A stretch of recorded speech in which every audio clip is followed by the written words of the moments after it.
Assalamualaikum. Saya dari komunitas pecinta Kabupaten Gunung Sangiang yang sedang menelusuri di belakang Gunung Sangiang ada apa. Ternyata airnya sudah dialirkan ya, nih oleh pemerintah atau oleh siapa? Ini entah tahu kemana. Ini subhanallah. Ini adalah tempat pemandian para raja, para ratu Sangiang ya. Ini seperti ini.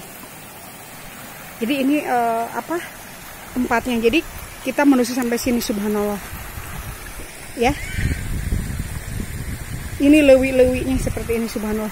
Tapi kita tidak tahu apakah kebenarannya iya atau tidak, tetapi yang jelas ini adalah sebagai salah satu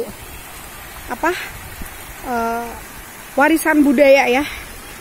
Wisata alam Gunung Sangiang, dan kesananya adalah Batu Ngampar ya, enak sekali kalau untuk dijadikan sebagai tempat wisata alam subhanallah.